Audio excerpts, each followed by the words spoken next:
Amin. Silakan duduk saudara. Tuhan memberkati saudara.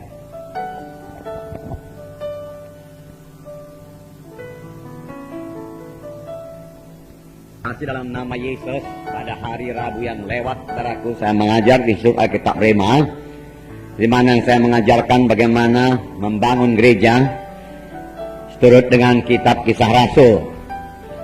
Di situ, saudaraku, yang pertama sekali saudaraku diterangkan bahwasanya semua mereka adalah penginjil-penginjil. Semua mereka memberitakan Injil Tuhan. Tidak ada anak Tuhan yang tidak menjadi saksi. Jadi semua anak Tuhan jadi pemberita Injil. Pada waktu itu terjadi aniaya yang besar di Yerusalem, dan banyak anak-anak Tuhan lari keluar dari Yerusalem. Tetapi rasul-rasul tetap tinggal di Yerusalem. Dan mereka pergi ke beberapa kota-kota di sekitar Yerusalem, termasuk Samaria. Dan mereka mengabarkan Injil di sana. Dan kuasa Tuhan menyertai mereka, sehingga banyak orang-orang diselamatkan. Saudaraku, tapi satu perkara lagi perlu kita perhatikan, bahwasanya anak-anak Tuhan dalam sidang pertama bukan hanya menyaksikan memberitakan Injil, tetapi hidup mereka sendiri menyaksikan Injil Tuhan. Hidup mereka seturut dengan firman Tuhan. Hidup mereka tidak menjadi sandungan, saudaraku. Mereka hidup dalam kebenaran Tuhan, kesucian Tuhan. Jadi saudaraku, jiwa-jiwa melihat hidup mereka yang lain daripada orang dunia ini. Dan itu membawa berkat yang besar, membuat jiwa-jiwa percaya akan apa yang mereka katakan, saudaraku. Karena hidup mereka menjadi contoh. Saudara, ini perlu bagi kita supaya semua kita segera bertumbuh dalam kedewasaan rohani kita. Sidang pertama dalam pelayanannya, saudaraku, diteguhkan dengan karunia-karunia Roh Kudus. Misalnya Filipus saja pergi ke Samaria, dia memberitakan di sana tentang Mesias, dan Tuhan meneguhkan firman dengan kuasa yang menyertainya, sehingga orang lumpuh berjalan, saudaraku, orang timpang lompat-lompat, saudaraku, orang buta melihat, dan lain sebagainya. Lalu sangatlah besar sukacita di dalam kota itu. Puji Tuhan. Itu adalah karunia-karunia Roh Kudus. Tetapi, saudaraku, karunia-karunia Roh Kudus dan buah Roh Kudus perlu seimbang. Pada sidang pertama, mereka memiliki keduanya. Mereka memiliki karunia-karunia Roh Kudus, mereka memiliki tanda ajaib, tanda mujizat. Mereka juga memiliki satu hidup kekristenan yang sudah dewasa. Kekristenan yang memiliki buah Roh Kudus, saudaraku. Kasih, sukacita, panjang sabar, penguasaan diri, dan lain sebagainya. Dan ini, saudaraku, mempermuliakan Tuhan. Saudaraku yang kekasih dalam nama Yesus, demikian juga kita semua perlu bertumbuh, bertambah-tambah dewasa. Untuk itu, saudaraku, Roh Kudus sudah diberikan Tuhan untuk menolong kita. Biarlah, berikanlah Roh Kudus bekerja sepenuhnya dalam hidup kita ini, saudaraku. Roh Kudus akan bicara kepada kita. Apa yang harus kita perbuat? Biarlah kita mematuhinya, saudaraku, dengan menyangkal diri. Pada hari Minggu, saudaraku, firman Tuhan berkata, barang siapa yang mau mengikut aku, ia harus mengangkat salibnya, menyangkal dirinya. Saya katakan waktu itu, saudaraku, salib itu satu kayu yang bersilangan. Jadi di mana kehendak kita bersilangan dengan kehendak Tuhan, disitulah kita perlu menyangkal diri kita. Dengan berkata tidak kepada kehendak kita, dan kita berkata ya kepada kehendak Tuhan. Itulah artinya, saudaraku, menyangkal diri memikul salib. Di mana kehendak kita tidak sejalan dengan kehendak Tuhan, apalagi bertentangan dengan kehendak Tuhan, marilah kita sangkal diri kita, saudaraku. Dan kita laksanakan kehendak Tuhan. Dengan demikian kita menyangkal diri, kita memikul salib. Memikul salib. Misalnya, saudaraku, seorang anak Tuhan menyakiti hati kita, saudaraku. Sudah pantas kita marah dan mau membalas dendam. Tapi Roh Kudus bicara kepada kita, anakku, jangan, anakku. Kembangkanlah buah Roh Kudus dalam engkau, anakku. Lalu kita menyangkal diri kita. Kita tidak marah, tidak membenci, tidak membalas dendam, saudaraku. Dan kita mengasihi dia dan mendoakan dia, saudara. Dan tetap, saudaraku, bergaul baik dengan dia. Dalam hal itu, saudaraku, buah roh, saudaraku, mulai tumbuh dalam kita, saudaraku. Kita bertambah-tambah kuat dalam Tuhan, saudaraku. Nah, saudara, memang, saudaraku, kekuatan rohani perlu kita miliki. Tiap anak-anak Tuhan harus bertumbuh, saudaraku, bertambah-tambah dewasa. Dan orang yang bertambah-tambah dewasa, biasa dia bertambah-tambah kuat juga. Amin, saudaraku. Bertambah-tambah kuat. Demikian kekuatan rohani kita bertambah-tambah. Minggu yang lalu, saudara, kita bacakan firman Tuhan dalam Roma 15, di mana dikatakan kita yang kuat wajib menanggung yang lemah. Roma 15 ayat 1. Kita yang kuat wajib menanggung kelemahan orang yang tidak kuat, dan jangan kita mencari kesenangan kita sendiri. Jadi firman Tuhan berkata, dalam satu sidang Tuhan ada yang kuat, ada yang tidak kuat. Ya. Jadi Tuhan membedakan. Dan firman Tuhan berkata, yang kuat ini harus menanggung yang lemah atau yang tidak kuat. Ya.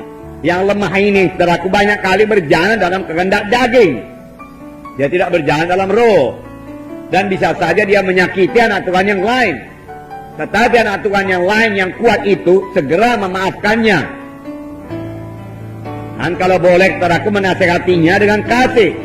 Itulah yang dimaksud dengan ayat ini, di mana yang kuat menanggung yang lemah.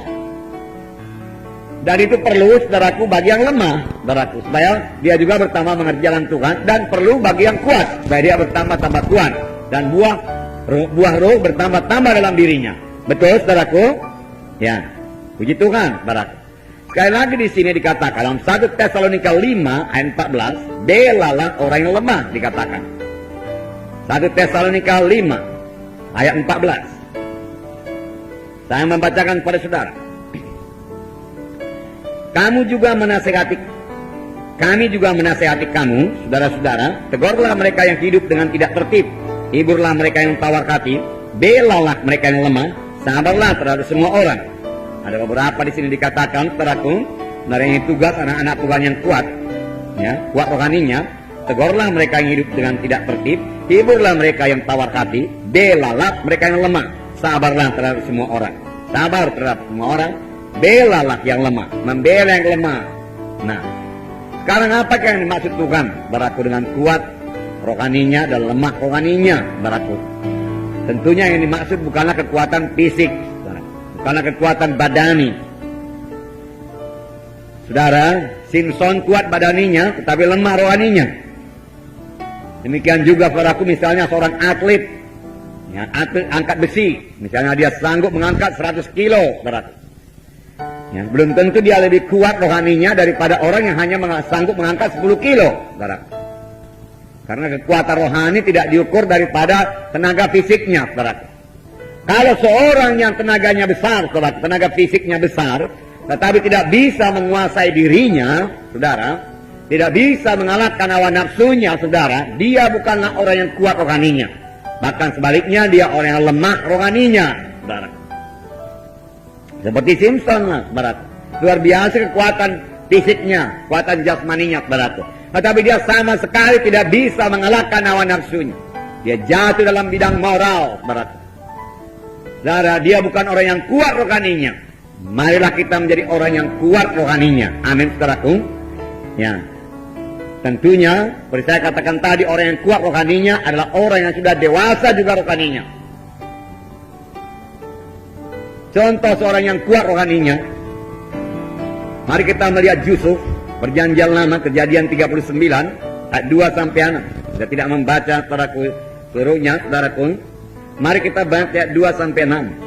Kejadian 39 ayat 2 sampai 6. Mari kita baca bersama-sama. Tetapi Tuhan, sudah dapat semua? Kejadian pasal 39 ayat 2 sampai 6. Mari kita baca bersama-sama. Tetapi Tuhan menyertai Yusuf sehingga ia menjadi seorang yang selalu berhasil dalam pekerjaannya. Maka tinggallah ia di rumah tuannya orang Mesir itu. Setelah dilihat oleh tuannya bahwa Yusuf disertai Tuhan dan bahwa Tuhan membuat berhasil segala sesuatu yang dikerjakannya, maka Yusuf mendapat kasih tuannya dan ia boleh melayani dia. Kepada Yusuf diberikannya kuasa atas rumahnya dan segala miliknya diserahkannya kepada kekuasaan Yusuf.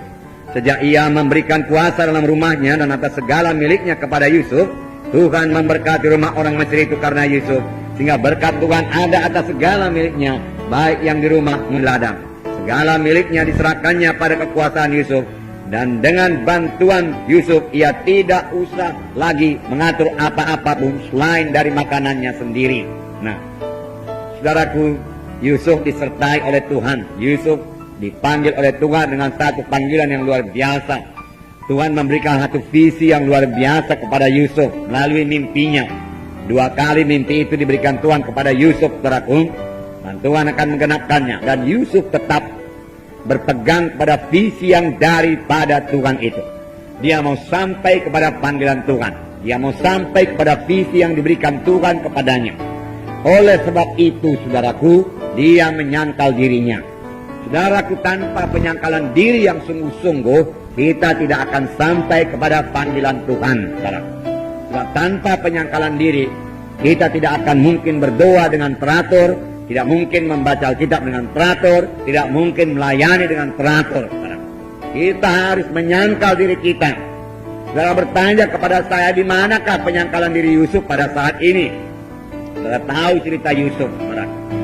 Yusuf, saudaraku, dibenci oleh saudara-saudaranya karena saudara-saudaranya cemburu. Memang Yusuf ini anak kesayangan, bajunya pun baik selalu, lebih indah daripada baju saudara-saudaranya yang lain.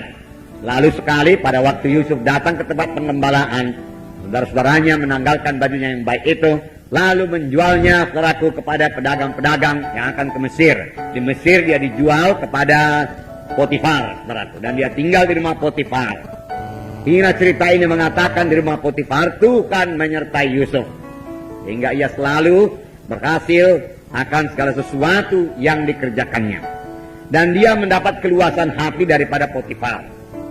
Potifar melihat Tuhan menyertai Yusuf, dia menyerahkan semua hartanya dalam pengawasan, dalam pengaturan Yusuf. Dan Yusuf mengerjakannya dengan sangat baik. Dan Tuhan memberkati orang Mesir itu karena Yusuf.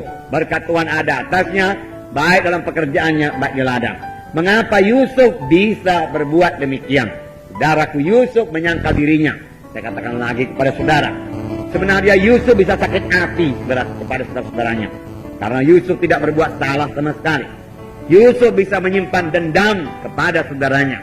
Satu kali kelak aku akan membalas dendam kepada saudara-saudaraku yang telah menyakitkan hatiku, yang telah memperlakukan aku sedemikian rupa sehingga aku menjadi budak. Aku bukannya budak, ya, tetapi saudara-saudaraku menjualku sebagai budak. Aku sakit hati aku mau membalas dendam, ya.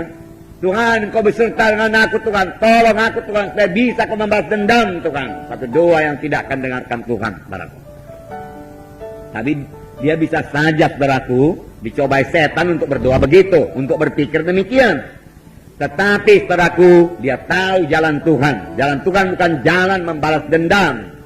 Oleh sebab itu, saudaraku, dia menyangkal dirinya. Dia kuat rohaninya, saudaraku. Dia tidak pikirkan, saudaraku, untuk membalas dendam kepada saudaranya. Dia tidak ada waktu untuk menjadi sakit hati. Dia bekerja sebaik-baiknya di rumah Potifar itu, saudaraku, sehingga pekerjaannya diberkati Tuhan, saudaraku. Seseorang yang bekerja dengan dendam, bekerja dengan kemarahan, saudaraku, bekerja dengan sakit hati, saudaraku, tidak akan bisa diurapi roh Tuhan. Demikian dalam pelayanan ini, saudaraku. Masih ada sakit hati perlu diselesaikan semuanya, saudaraku. Masih ada dendam, amarah, saudaraku, selesaikan dulu. Dan saudara bisa diurapi Tuhan dalam pelayanan. Amin, saudara. Haleluya. Nah, inilah yang terjadi kepada Yusuf. Saudaraku, kemudian Yusuf, saudaraku, juga menyangkal dirinya. Ya tidak mau, saudaraku, jatuh kepada hawa nafsunya. Kejadian 39, kita baca ayat 7 sampai 10. Mari kita baca bersama-sama. Kejadian ayat 7, ya. Ayat 6b berkata, adapun Yusuf itu manis sikapnya dan elok parasnya, ya. Nah, tetapi dia tidak memakai, saudaraku, ya. Parasnya yang elok itu mencari keuntungan diri sendiri, tidak, saudaraku, tidak, ya. Ayat 7 sampai 10 mari kita baca. Selang beberapa waktu istri tuannya memandang Yusuf dengan berahi, lalu katanya, marilah tidur dengan aku. Tetapi Yusuf menolak dan berkata kepada istri tuannya itu, dengan bantuanku, tuanku itu tidak lagi mengatur apa yang ada di rumah ini, dan ia telah menyerahkan segala miliknya pada kekuasaanku. Bahkan di dalam rumah ini ia tidak lebih besar kuasanya daripadaku, dan tiada yang tidak diserahkannya kepadaku selain daripada engkau, sebab engkau istrinya. Bagaimanakah mungkin aku melakukan kejahatan yang besar ini dan berbuat dosa terhadap Allah? Walaupun dari hari ke hari perempuan itu membujuk Yusuf, Yusuf tidak mendengarkan bujukannya itu untuk tidur di sisinya dan bersetubuh dengan dia. Dia menang, dia menyangkal dirinya, saudara. Dia berkata tidak, tidak, tidak. Amin, saudaraku.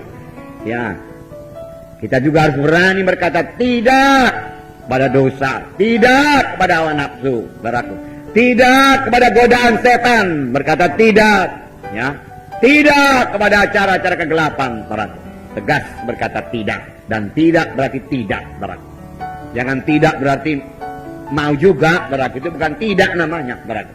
Tidak mula-mula, kemudian dibujuk-bujuk mau juga, saudaraku. Itu bukan tidak, saudaraku. Itu kalah, saudaraku. Ya, tidak menyangkal diri sungguh-sungguh. Daud memikirkan Tuhan, saudaraku. Nah, maaf, Yusuf memikirkan Tuhan. Daud juga, haleluya. Ya, Yusuf memikirkan Tuhan, saudaraku. Ya, di sini dikatakan, bagaimanakah mungkin aku melakukan kejahatan yang besar ini dan berbuat dosa kepada Allah? Nah, kalau aku berbuat dosa kepada Allah, Allah akan berduka cita. Ya, aku tidak mungkin berbuat dosa ini, tidak. Bukan cuma aku yang menanggung akibatnya, Tuhan. Tuhan sangat mengharapkan aku hidup benar. Tuhan mempunyai maksud dalam hidupku. Maksud Tuhan begitu indah dalam hidupku. Bagaimana mungkin kuhilangkan itu semua, kubuangkan itu semua dengan dosa seperti ini. Demikian juga saudara. Amin, saudaraku. Boleh jadi saudara belum begitu melihat indahnya panggilan Tuhan, mahalnya panggilan Tuhan, besarnya maksud Tuhan dalam hidup saudara, saudaraku. Apalagi kalau saudara sudah melihatnya, saudaraku, maka saudara harus menolak dosa dengan tegas berkata tidak kepada dosa, tidak kepada hawa nafsu, tidak kepada segala sesuatu yang tidak suci. Dan saudara bisa dipakai Tuhan, dan saudara bisa sampai kepada panggilan Tuhan. Tuhan Yesus berkata, karena mereka itu, karena kamu, aku menyucikan diriku. Nah, kita sebagai pemimpin kelompok sel, karena jiwa-jiwa dalam kelompok sel kita, termasuk jiwa-jiwa yang belum selamat di sekitar kita, saudaraku, kita harus berdiri atas kesucian Tuhan. Supaya kuasa Tuhan menyertai kita, supaya urapan Tuhan menyertai kita. Karena kalau tanpa urapan Tuhan, apakah yang bisa kita perbuat, saudaraku? Kita tidak bisa melayani, saudaraku. Dan sebab itu tegas berkata tidak kepada dosa. Ini yang diperbuat, saudaraku, oleh Yusuf, saudaraku. Walaupun itu membuat dia masuk penjara. Saudara, ada risikonya, saudaraku, tidak kompromi. Ada. Saudaraku, ada. Ya. Misalnya saudara, ya. Misalnya berkata tidak, saudaraku, kepada ulos lah kita katakan tidak. Ya. Karena ulos tidak bisa mengulusi saya untuk melindungi saya, memberkati saya, saudara berkata. Hanya darah Yesus yang mengulusi saya, saudara berkata. Ya. Puji Tuhan. Ya, lalu saudara akan menerima tantangan. Nah, tapi kita perlu berdiri teguh di atas jalan Tuhan. Ya. Misalnya saudara berkata tuhor, tidak, aku tidak mau lagi pakai tuhor. Ya. Tidak. Mengapa orang berkata? Ya. Ya, karena saya sudah dibeli Tuhan dengan harga tunai, bukan dengan emas dan perak, tapi telah ditebus Tuhan dengan darahnya yang mahal, darah Yesus. Saya telah ditebus, saya telah dibeli Tuhan. Maka kamu bukan milik kamu lagi. Maka saya ini milik Tuhan. Dan kamu tidak bisa memperjualbelikan saya. Amin. Nah. Saudara kan anak Tuhan. Ya, sudah ditebus Tuhan. Saudaraku. Milik Tuhan, saudara, milik Tuhan. Ya. Saudara, kalau kita menjual belikan milik orang lain, saudaraku, kita ditangkap, tangkap polisi. Kalau saudara kurang percaya, coba nanti saudara sampai di sana, ada Honda di sana, coba jual, saudara. Milik orang lain, saudara.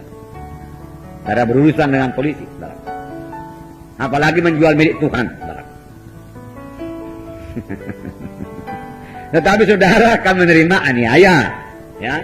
Sama seperti Yusuf, tidak menjadi persoalan padanya. Mari kita lihat Kejadian 39 ayat 20, ya.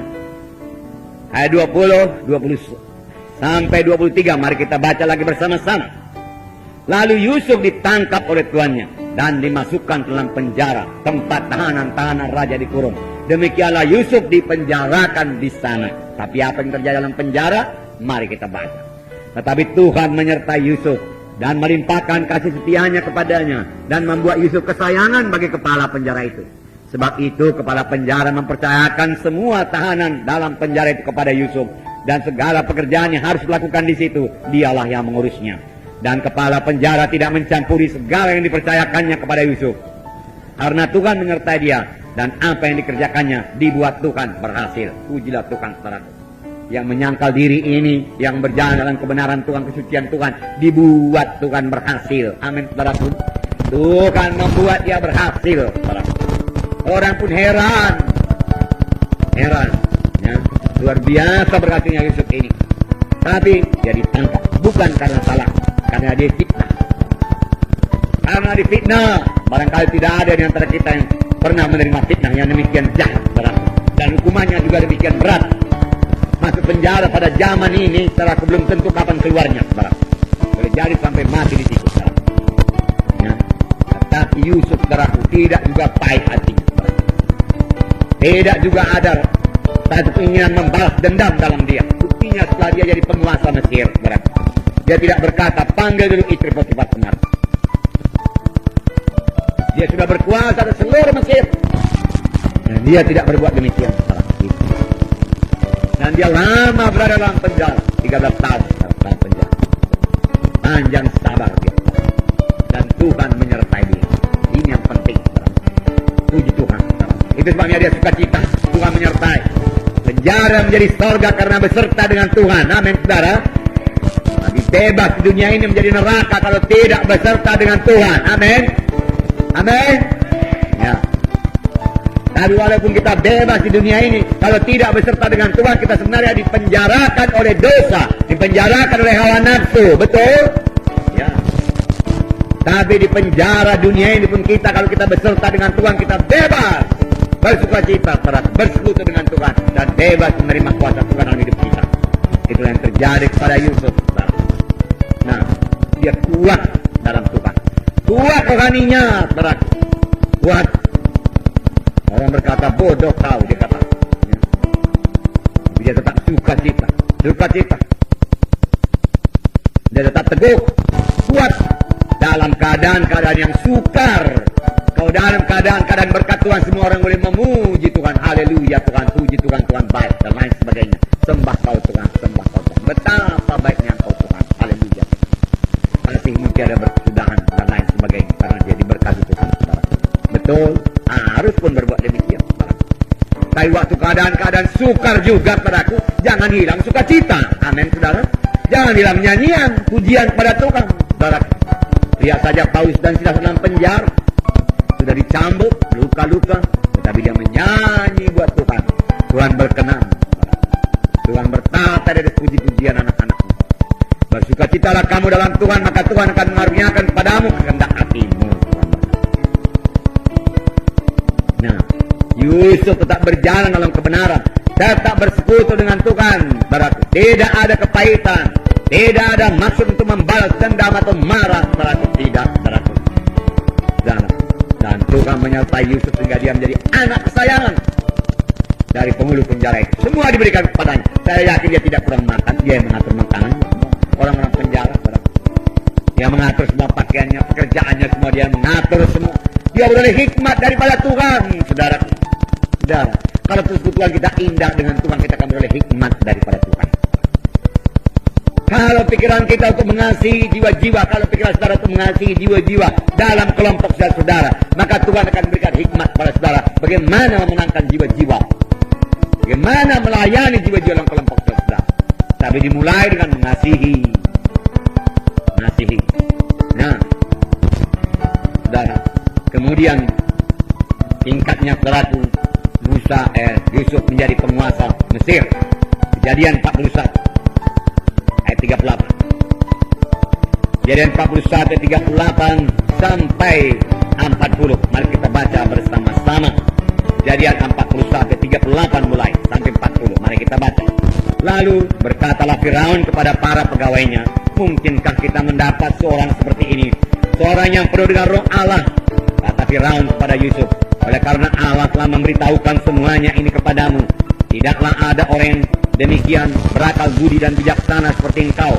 Engkaulah menjadi kuasa atas istanaku, dan kepada perintahmu seluruh rakyatku akan taat. Hanya tata inilah kelebihanku daripadamu. Dan seterusnya. Oke, yang bersatu. Selanjutnya Firaun berkata kepada Yusuf, dengan ini aku melantik engkau menjadi kuasa atas seluruh tanah Mesir. Sampai 41. Menjadi kuasa atas seluruh tanah Mesir. Nah, Yusuf saudaraku tidak juga menjadi sombong. Sudah orang kafir berkata engkau punya roh Allah, dia katakan gak ada yang seperti engkau. Mana ada orang di Mesir ini yang punya roh Allah dalam dia seperti engkau. Saudara yang kasih dalam nama Yesus, memang dari mula Yusuf disertai oleh Allah. Amin. Roh Allah dalam dia. Tapi lihat pelayanannya, mengaturkan segala sesuatu. Dimulai daripada satu rumah tangga dulu, terakhir rumah tangga Potifar yang kecil. Yang barangkali saudaraku dia hanya mengatur makan untuk 10 orang. Ya. Perbelanjaan untuk 10 orang dari rumah Potifar itu dia atur sebaik-baiknya. Sampai dia mengerti bagaimana mengaturkan rumah tangga dengan sebaik-baiknya, saudaraku. Kemudian saudaraku lebih besar lagi, dalam satu penjara. Boleh jadi ratusan orang diatur di situ, saudaraku. Semua diserahkan kepada Yusuf. Dan Yusuf beroleh hikmat daripada Tuhan, disertai Tuhan, saudaraku. Roh Tuhan adalah roh hikmat yang memberikan kita hikmat. Diaturkan sebaik-baiknya. Saudara, sampai saatnya dia mengerti.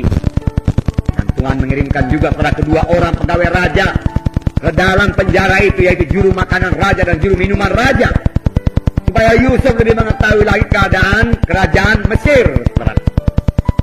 Dan kemudian Tuhan berikan kepada dia pelayanan yang sangat besar untuk mengaturkan seluruh tanah Mesir. Dan bukan hal yang sulit bagi Yusuf, terutama karena dia penuh dengan Roh Kudus. Dan kedua, dia sudah berlatih untuk melayani di dalam perkara yang kecil, lalu Tuhan berikan pada yang perkara yang besar. Nah, sabarlah dalam melayani dalam kelompok yang kecil. Laksanakan sebaik-baiknya dalam kelompok yang kecil.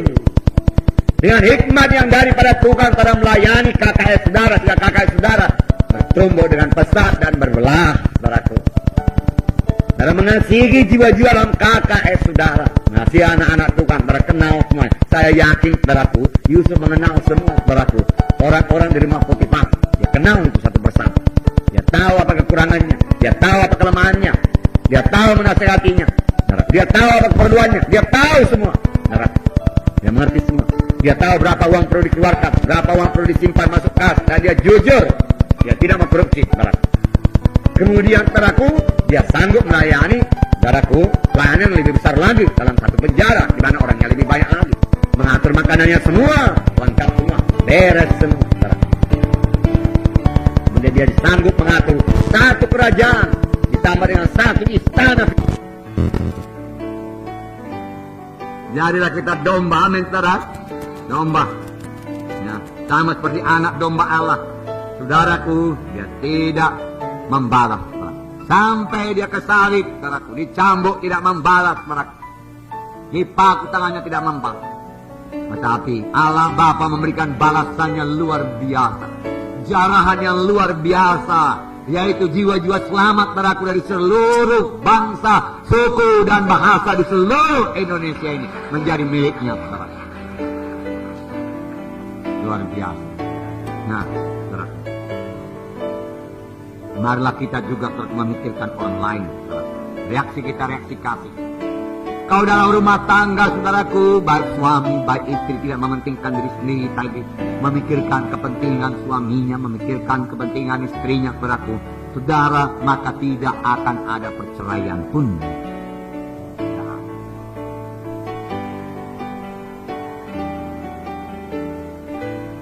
Itulah dia, saudaraku, pokok pangkalnya, akarnya, saudaraku. Nah, dari mementingkan diri sendiri, tidak mempedulikan yang lain. Dalam KKS, saudara, kalau anak-anak Tuhan tidak mementingkan diri sendiri, saudaraku, saudara, maka KKS itu akan bersatu, bersekati, dan kuasa Tuhan akan turun di situ, saudaraku. Amin. Nah, sukacita. Buah roh yang kedua, sukacita. Baik di rumah Potifar, baik dalam penjara, Yusuf tetap bersukacita. Buku Nehemia berkata, "The joy of the Lord is my strength." Sukacita Tuhan adalah kuatku. Dan itu jadi, saudaraku, pada Yusuf. Biarlah jadi juga bagi kita semua. Amin, saudaraku. Penuh dengan sukacita. Bersukacitalah kamu dalam Tuhan, maka Tuhan akan mengaruniakan kepadamu kehendak hatimu, keinginan hatimu. Tuhan sangat suka kalau kita bersuka cita. Tuhan sangat tidak suka kalau kita bersungut-sungut. Salah satu sebabnya bangsa Israel telah tidak masuk tanah Kanaan karena bersungut-sungut. Sudah pun dibawa kabar tentang negeri tanah Kanaan yang berlimpah-limpah susu dan madu dan hasil ladang yang luar biasa baiknya. Tetapi dikatakan di sana Bani Enak tinggal di sana, bangsa-bangsa yang kuat dan besar, mereka bersungut-sungut. Hanya 2 orang yang tidak bersungut-sungut dan 2 orang ini yang masuk di tanah Kanaan. Bersukacita, bersukacita. Saya percaya saudaraku, baik Kaleb, baik Joshua juga saudaraku, saudara tidak menyimpan kemarahan.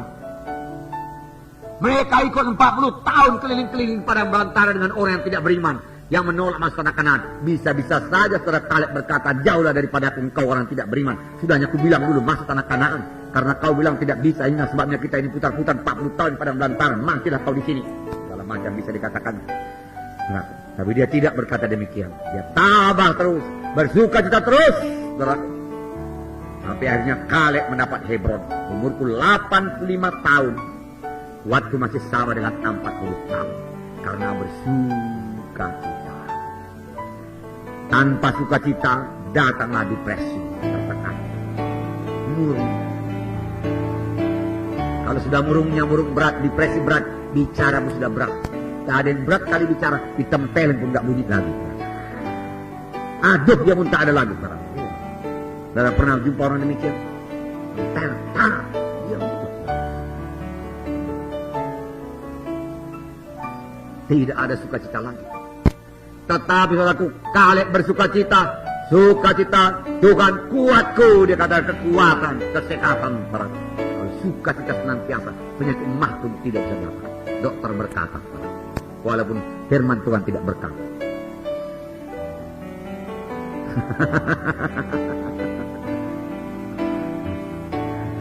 Sehat, sukacita.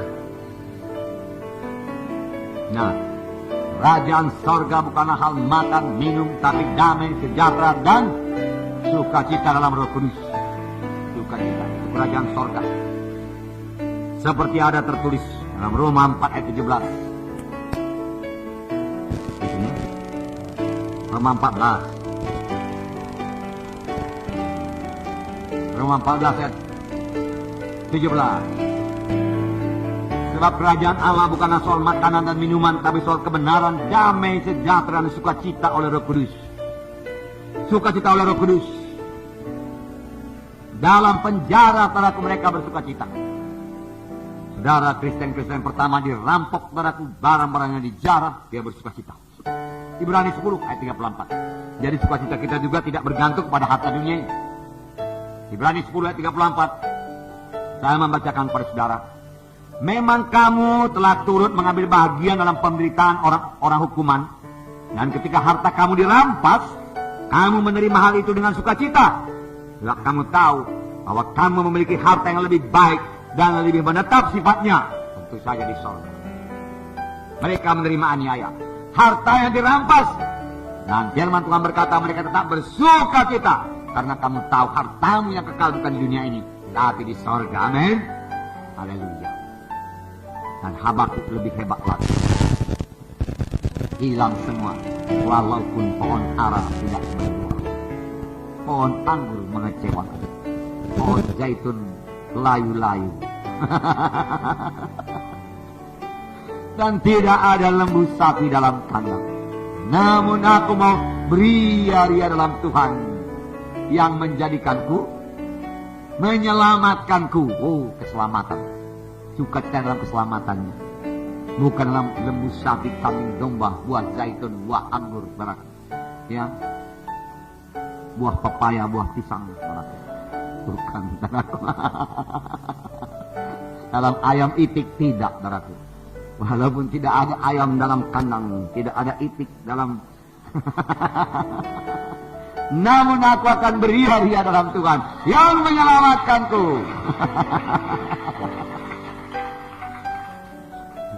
Ya. Yusuf ini hatinya lembut, saudara. Lemah lembut itu buah Roh Kudus. Amin. Ya. Tidak membalas kejahatan dengan kejahatan. Sebaliknya membalas kejahatan dengan kebaikan. Kelemah lembutan adalah kekuatan untuk tidak membalas dendam.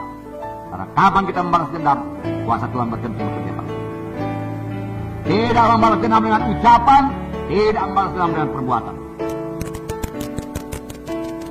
Akan selalu ada kesalahan anak-anak Tuhan yang bisa menyakitkan hati kita. Karena kita ini begini banyak. Ada yang masih muda rohaninya, ada yang baru selamat. Dalam kakek saudara juga demikian. Sehingga dia bisa menyakitkan hati kita dengan perkataannya atau dengan perbuatannya. Yang kemungkinan besar dia sendiri pun tidak mengerti, itu bisa menyakitkan hati. Lalu kita tergoda, saudaraku, untuk membalas. Oh, dalam hal itu, saudaraku, dialah Roh Kudus memimpinkan kita. Supaya kita jangan sampai membalas, baik dengan ucapan, baik dengan perkataan, baik dengan perbuatan. Ucapan dan perkataan baik sama-sama. Nah, bertumbuh dalam buah roh, lemah lembutan ini, saudaraku. Belajarlah kepada karena rendah hati dan lembut hati, maka engkau akan mendapat ketenangan, kedamaian bagi jiwamu. Rupanya lemah lembut ini membawa damai yang sangat dicari oleh orang dunia ini. Tetapi dia mencarinya dengan memakai kuasanya, dengan memakai pengaruhnya, dengan memakai hartanya, dengan membesarkan diri. Oh, bertambah jauh damai sejahtera. Tapi kalau saudara lemah lembut, mengasihi, saudara mengampuni, damai sejahtera sentosa daripada Tuhan memenuhkan hati saudara. Amin, saudara. Haleluya. Terbiasa firman Tuhan. Terbiasa firman Tuhan. Belajarlah kepada para rendah hati, maka engkau akan mendapat sentosa bagi Tuhan. Saudaraku, satu lagi, saudaraku. Kita melihat Yusuf dapat menguasai diri. Penguasaan diri adalah buah Roh Kudus. Nah, itu satu kekuatan. Jadi penguasaan diri satu kekuatan. Supaya kita menjadi kuat rohani. Untuk menolak hawa nafsu. Badan ini, tubuh ini punya keinginan-keinginannya sendiri. Keinginan-keinginan tubuh. Saudara, dari Tuhan itu. Jadi itu tidak salah. Kalau dipakai menurut jalan Tuhan. Amin. Pakai menurut jalan Tuhan.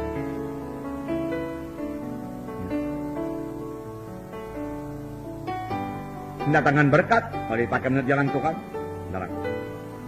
Tetapi kalau tidak terkontrol, saudaraku, menjadi jatuh kepada dosa. Dosa berlajak-lajak, saudaraku.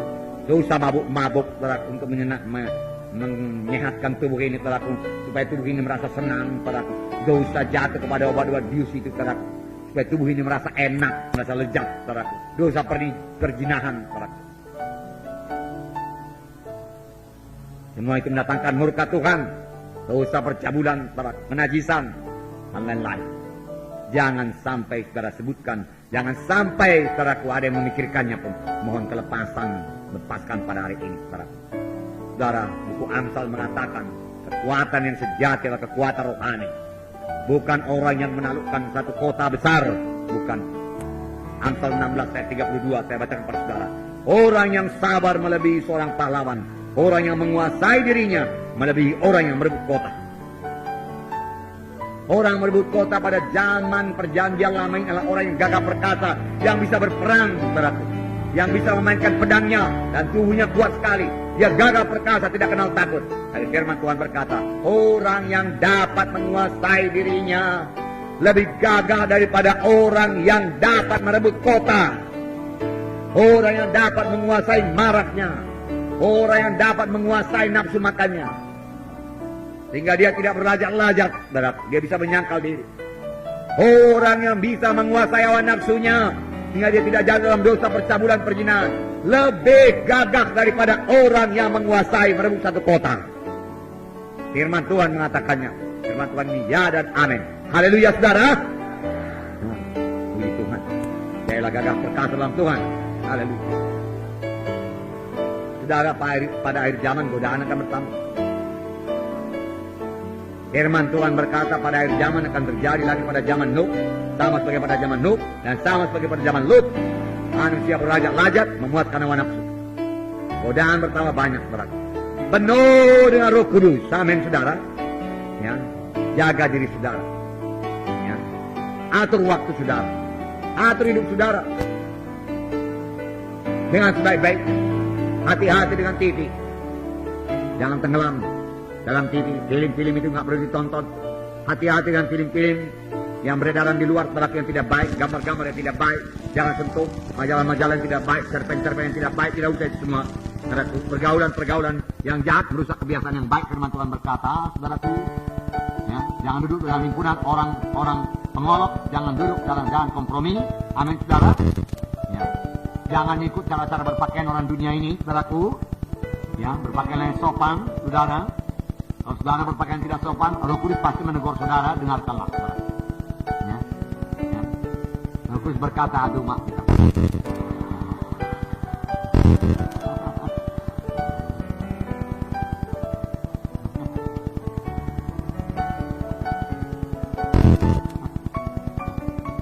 Ya, tutup mata ya, tutup mata.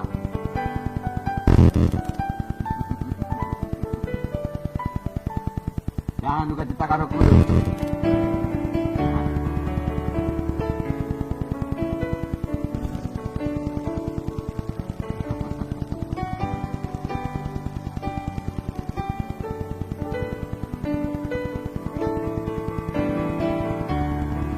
Ya, berapa kali saya menyingkir, saudara. Karena ada orang pakaian yang nggak senonoh di sana, saudara. Baru saya menyingkir, saya pikir.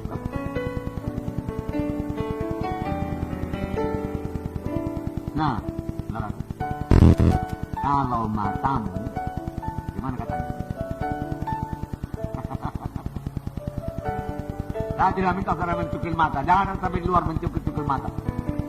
Nah, disangkal diri betul-betul, penyangkalan dirinya harus kuat, amin. Itu artinya ayat ini. Matius 5 ayat 29. Maka jika matamu yang kanan menyesatkan kamu, cungkilah dan buanglah itu. Kalau lebih baik bagimu jika satu dari anggota tubuhmu binasa daripada tubuhmu dengan utuh dicampakkan dalam neraka. Mana Pak ini? Kalau mata kanan dicungkil, mata kiri masih bisa melihat.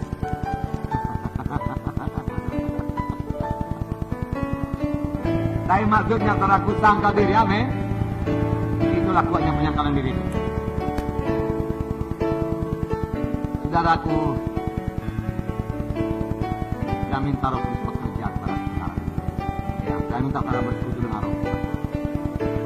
Kalau Roh Kudus menegurkan kita kurang mengasihi, kurang mempedulikan anggota SKS, kurang melayani anggota SKS, marilah bertobat. Yang saya tahu, amin saudaraku. Saudara memiliki saudaraku batin yang cukup, rohani yang kuat.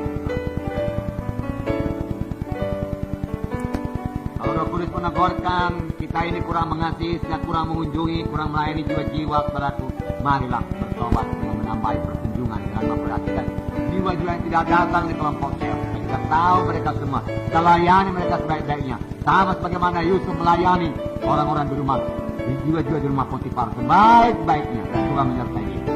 Dan Tuhan membuat dia berkati, karena dia bergerak dalam kasih. Kasihilah jiwa-jiwa yang pakai saudara, maka Tuhan akan menyertai saudara dan memberkati. Roh Tuhan menegurkan saudaraku, kita ini kurang menginjil, hati kita kurang hancur kepada jiwa-jiwa yang terhilang, maka kita bertobat. Saudaraku, supaya hati kita yang sama tergerak pada belakang. Firman Tuhan berkata, karena kasih Kristus menggerakkan hati kami. Kurang menginjil, mari menginjil. Sama sebagai sidang pertama, semuanya menginjil. Baik dari perkataannya, kesaksiannya, baik dari hidupnya. Apalagi saudara-saudara masih sudah kita terima. Marilah mulailah melayan. Bukan sudah tamat dalam melayan. Sekarang melayan. Sekarang melayan. Bukan sudah tamat saudara punya buah Roh Kudus. Sekarang mulai punya buah Roh Kudus. Amin. Sekarang ini saudara bergaul dengan lebih banyak anak-anak Tuhan. Maka saudara akan lebih mudah tersinggung, lebih mudah marah. Saudara, disitulah saudara tidak tersinggung, tidak marah. Tidak bisa membentuk saudara bertambah-tambah dewasa. Buah Roh Kudus muncul dari saudara. Amin. Nanti saudara tempatkan saudaraku di kampung. Boleh jadi anggota cuma 30 orang. Saudara. Dan orang kampung saudara tahu dia segan kepada saudara. Tak akan berani dia menegur saudara. Nah, lalu kalau masih ada tabiat-tabiat yang tidak berkenan kepada Tuhan, tetap juga di situ nanti tabiatnya. Siapa yang menegurkan? Sekarang ini lah. Jadi kalau teman saudara mengatakan saudara, ya, kalau sudah baca kitab tadi, kau sama sudah ada yang memperhatikan aku. Terima kasih lah saudara. Betul yang kau bilang. Teman Tuhan. Tuhan yang kita. Aku nggak baca Alkitab paling enggak baca Alkitab. Aku saja terus. Maka itu menolong saudara lebih rajin baca Alkitab. Jangan pula dikatakan saya sudah baca Alkitab, saudaraku, untuk menjaga reputasi saudara yang hebat. Orang suci, walaupun tidak baca, okelah menipu tidak hilang. Baca, sudah kuapal di sini. Rendah hati firman Tuhan 2 minggu yang lalu, amin saudaraku. Rendahan hati membawa berkat, saudaraku. Ya. Nah, kalau hari ini Roh Kudus menegurkan kurang sukacita entah apapun sebabnya, Entah uang saudara hilang lah, entah kurang uang saudara. Ya. Tapi menjadi kurang sukacita, nggak ada alasan tidak bersukacita dalam Tuhan. Karena firman Tuhan berkata, bersukacitalah karena namamu tertulis dalam sorga. Itulah dasar sukacita kita. Apalah artinya di dunia ini, 100 tahun, kalaupun dapat.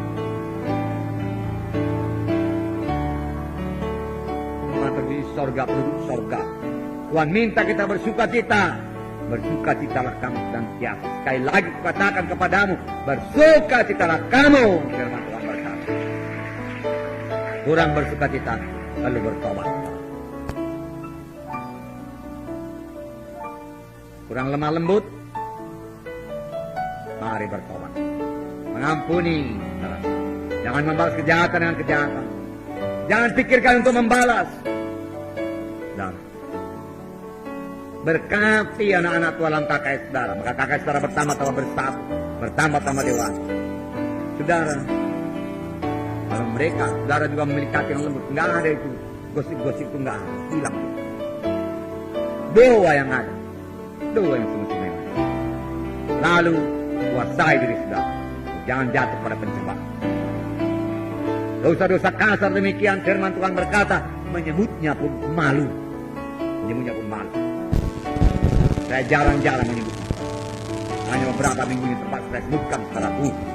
Saudara, untuk mendisiplin berapa orang. Sidang ini, saudara, tetap dalam pimpinan Rasul. Kalau masih ada dalam pikiran saudara hari ini, mohon darah menyucikan. Bertobat sungguh-sungguh, saudara. Bertobat, nggak ada jalan lain. Bertobat. Ampuni aku Tuhan. Walaupun belum kulakukan Tuhan, dalam pikiranku ada Tuhan. Jangan lama-lama di dalam Tuhan. Nanti kalau lama-lama di dalam, dia akan menguasai aku. Memang semua dari pikiran.